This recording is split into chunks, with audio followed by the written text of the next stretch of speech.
Como escolher a igreja certa? Nesse vídeo eu quero passar para você apenas 3 características da igreja certa. É claro que você não vai encontrar uma igreja perfeita, uma igreja que não tenha problemas, porque onde há ajuntamento de pessoas ali tem problema.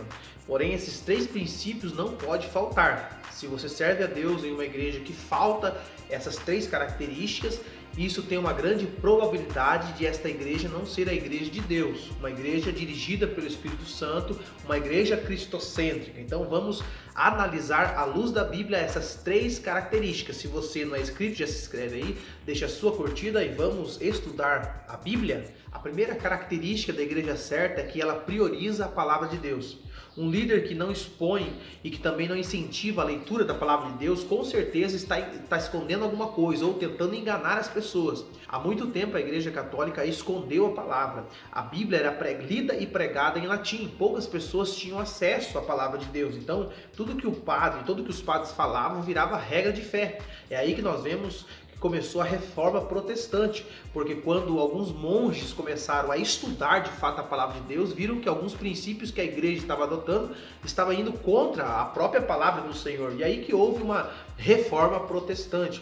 Mas hoje nós temos acesso à Bíblia. Hoje ninguém mais pode ser enganado por falta de ter acesso à palavra de Deus. Hoje nós temos a Bíblia online, você pode comprar uma Bíblia. Hoje não é tão caro uma Bíblia. Você pode ter uma Bíblia na tua casa, você pode às vezes ter uma Bíblia no teu carro, você pode ter a Bíblia no teu celular. Então não tem porquê de você ser enganado, de nós sermos enganados, se nós temos acesso à palavra de Deus. Nós vemos o apóstolo Paulo dando conselho ao jovem Timóteo na sua segunda carta, no capítulo 4, versículo 2 ao 4. Olha o que ele diz: pregue a palavra, inste a tempo e fora de tempo. Redargue-as, repreenda-as, exorta com toda longanimidade e doutrina, porque virá tempo em que não suportarão a sã doutrina, mas tendo comichões nos ouvidos, amontoarão para si doutores conforme suas próprias concupiscências, e desviarão os ouvidos da verdade, voltando a fábulas. Parece que Paulo está vendo os dias de hoje e Paulo está dando instrução a Timóteo: pregue a palavra em tempo e a fora de tempo. Então, se a igreja não prioriza a palavra, ela tem uma grande probabilidade de ser uma seita ou de ser uma igreja que Cristo não é o cabeça dela, porque ela não prega a palavra, ela não ensina a palavra, ela não exorta pela palavra.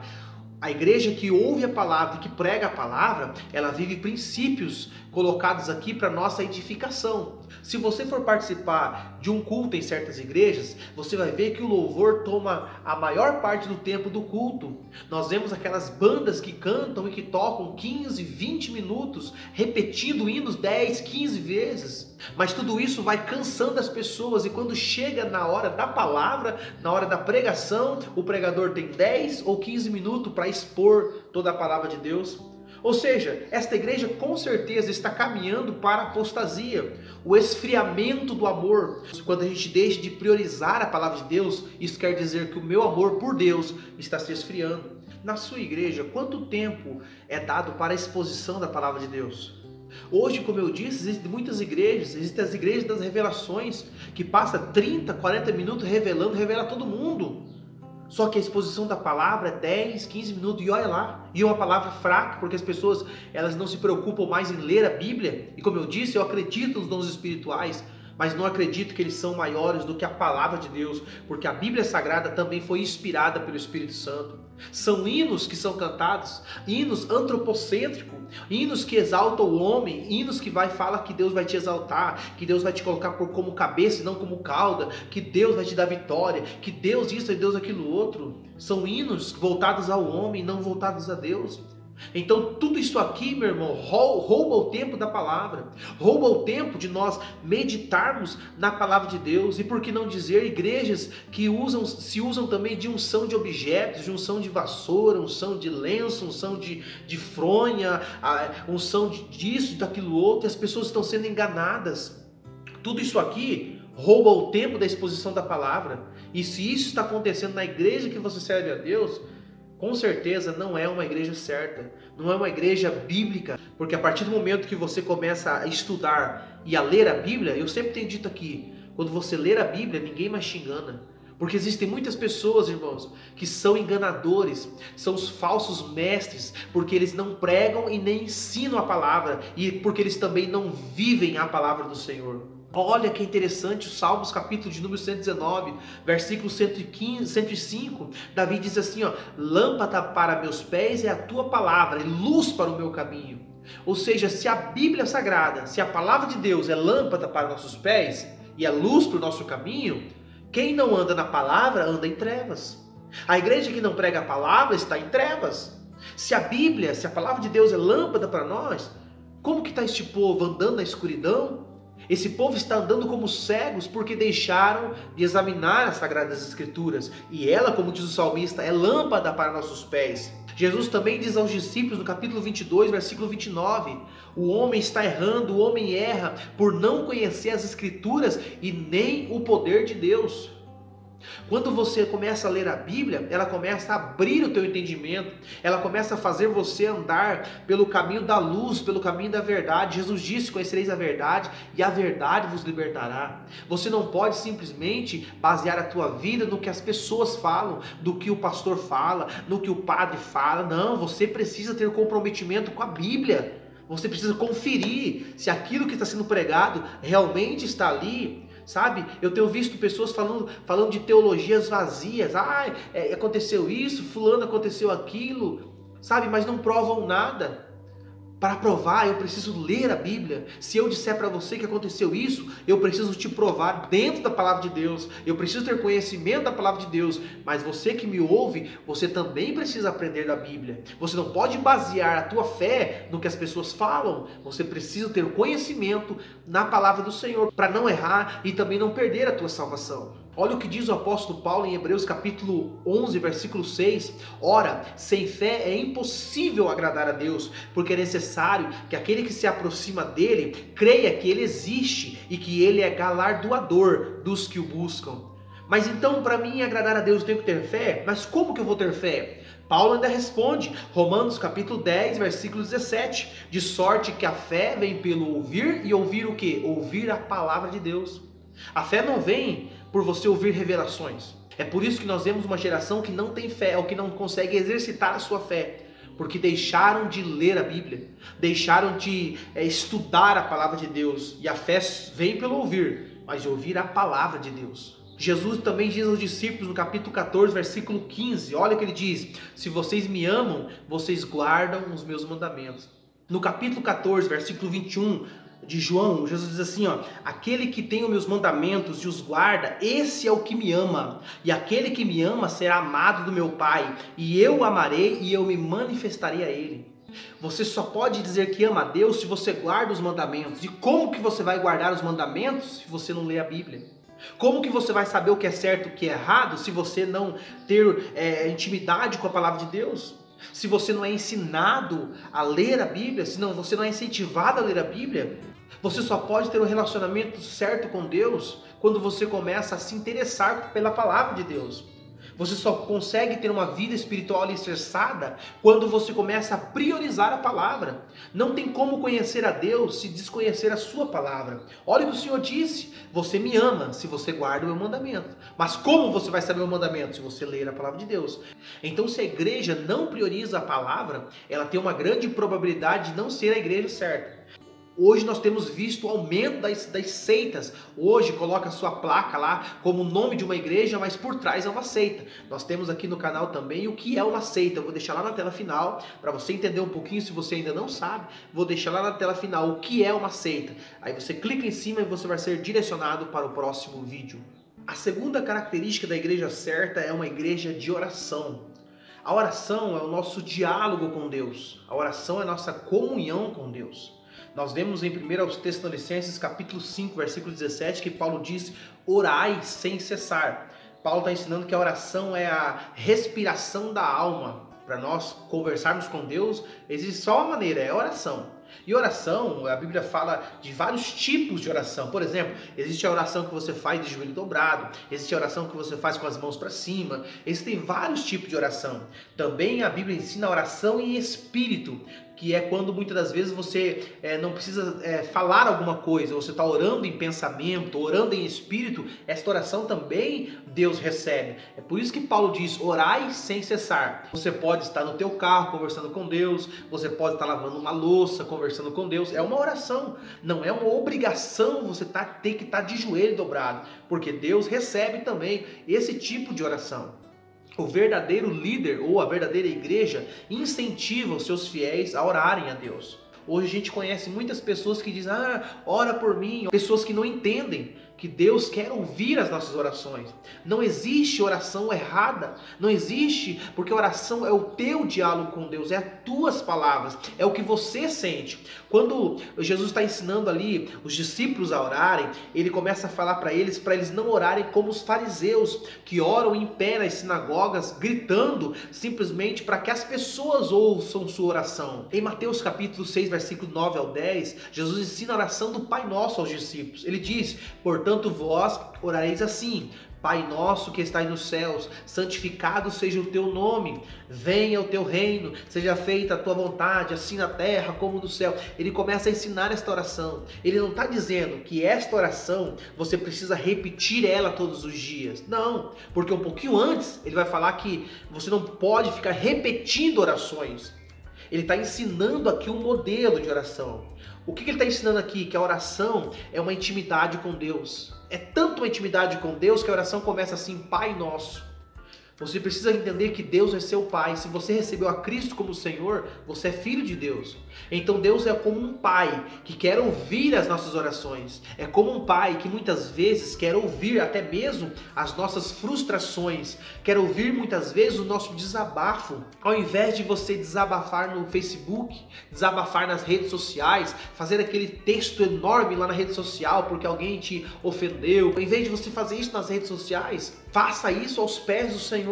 Reclame aos pés do Senhor. Fale para Ele o que aconteceu. Fala para Ele o que não deu certo. Conte para Ele as tuas frustrações. É isso que a oração do Pai Nosso está ensinando. Ele é teu Pai, Ele vai te ouvir. Nós precisamos entender que a oração é o nosso diálogo com Deus. Nós não podemos ficar um dia sem orar. Nós não podemos ficar uma semana sem orar. É impossível. Porque a oração é uma conversa com Deus. E eu só tenho comunhão com Deus, alguém só pode dizer que tem comunhão com Deus se ele ora. E é impossível um salvo dizer para mim que ficou um dia sem orar. Como eu disse, oração não é só dobrar o joelho. Eu não tenho tempo. Você tem tempo sim. Você tem tempo quando você está andando pela rua da cidade. Você tem tempo quando você está indo para casa, quando você está indo para o trabalho. Todos nós temos tempo. Porque Ele é nosso Pai. Ele está conosco 24 horas por dia. E sabe o que é interessante? Que a igreja primitiva sempre entendeu que a oração é a chave para todas as coisas. A oração é o nosso diálogo com Deus e ela tem um grande poder. Você lembra quando o apóstolo Pedro foi preso? Lá em Atos capítulo 12, versículo 5, diz que enquanto Pedro estava preso, a igreja fazia contínuas orações a Deus por ele. E Deus enviou o seu anjo para tirá-lo da prisão. A igreja aqui entendia que a oração tem um grande poder no mundo espiritual. A oração nos torna mais humilde. A oração nos faz reconhecer a nossa dependência a Deus e também nos ensina a amar o nosso próximo. É por isso que Paulo diz orai sem cessar. Porque quanto mais você orar, você não vai se tornar orgulhoso ou metido, não. Quanto mais você orar, mais humilde você vai ser. Quem ora e se torna arrogante ou egoísta é porque nunca conseguiu alcançar o coração de Deus, nunca conseguiu ter um diálogo com Deus, porque a oração não nos torna soberbo, a oração nos torna humildes. Quando você se preocupa em ter aquele momento com Deus, aqueles momentos particulares de falar com Deus, como eu disse, mesmo fazendo alguma coisa, mas conversar com Deus, Deus gera paz no teu coração, Deus gera alegria na tua alma, porque a oração ela nos limpa, ela nos purifica, ela faz se assemelhar a Cristo, ela nos faz ser mais obediente a Deus. Quando Jesus fez os grandes milagres dele, se você for ler o texto, todas as vezes que ele fez um grande milagre, ele despedia a multidão ou despedia os discípulos e ia ao monte orar. Por quê? Porque aqueles grandes milagres ali podiam repercutir de uma forma tão grande. E um dos grandes pontos principais onde o diabo derruba as pessoas é no orgulho ou na vaidade.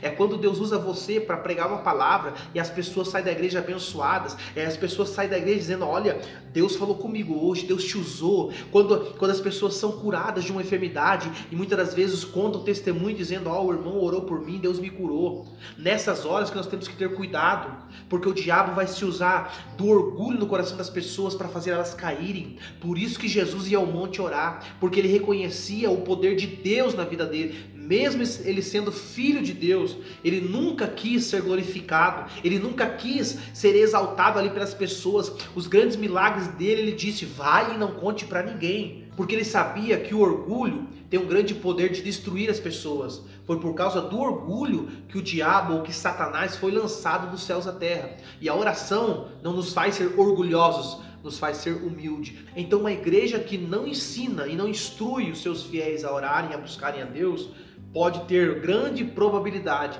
de ser uma igreja que não é a igreja de Deus, que não é uma igreja cristocêntrica e não é uma igreja boa.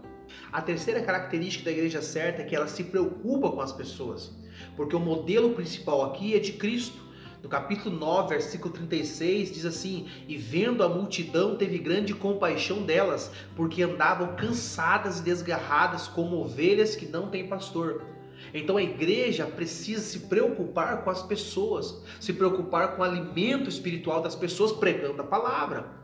As pessoas são importantes e por elas Jesus entregou a sua vida para que elas hoje tivessem vida. Em Mateus capítulo 15, versículo 32 diz assim, e Jesus chamando aos seus discípulos disse, tenho compaixão da multidão, porque já está comigo 3 dias, e não tenho o que comer, e não quero despedi-la em jejum, para que não desfaleça no caminho. Você vê que a preocupação de Jesus com as pessoas era importante. Aqui, muitos trouxeram os paralíticos, cegos, coxos, e foram curados por ele. Só que chegou um momento que eles estavam há tanto tempo com eles, que ele começou a se preocupar porque eles precisavam se alimentar, eles precisavam comer alguma coisa. Os discípulos até indagaram dizendo, Senhor, despede eles para que eles comam, para que eles comprem alguma coisa nas cidades. E o Senhor disse, não, eu não posso despedir eles com fome, porque eles estão aqui ouvindo a minha palavra. Jesus tinha uma preocupação com as pessoas. Um culto a Deus muitas das vezes termina além do horário, com o horário avançado, e muitos líderes não se preocupam se quem sabe os irmãos vão embora de lotação, se os irmãos têm com que ir embora. Muitos idosos que estão ali, que muitas vezes cansam por ficar 2, 3 horas às vezes dentro de um culto. E você vê também esta preocupação de Jesus com as pessoas quando ele ensina Pedro no capítulo 21, versículo 17.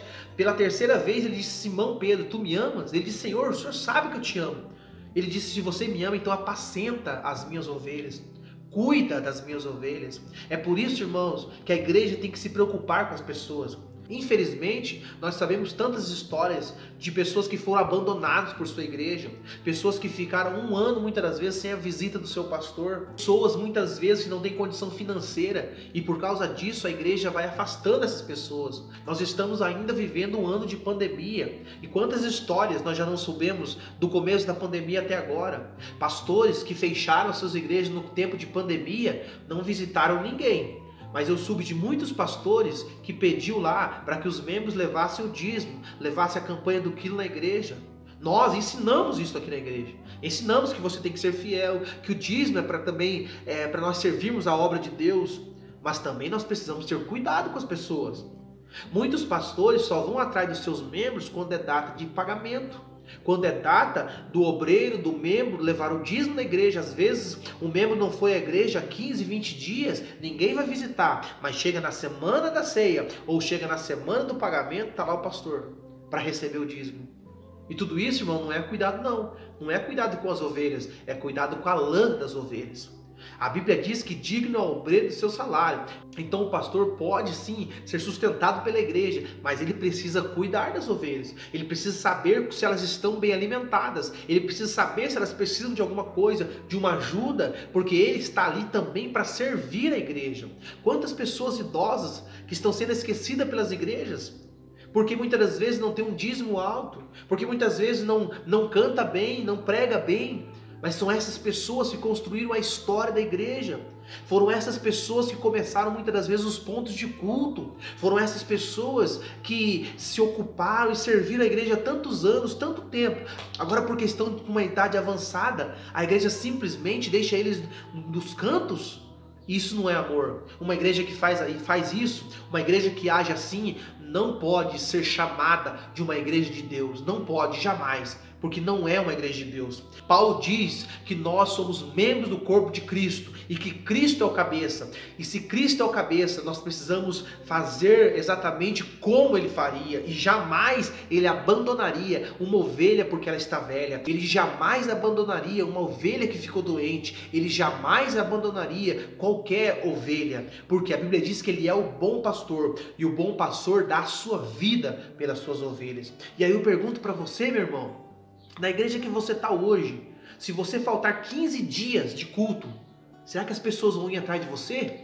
Será que as pessoas vão ligar para você? Alguém vai te ligar, alguém vai te mandar uma mensagem, alguém vai te telefonar, coisas parecidas? Ou será que vão esquecer de você? Ou será que vão lembrar de você na semana do pagamento?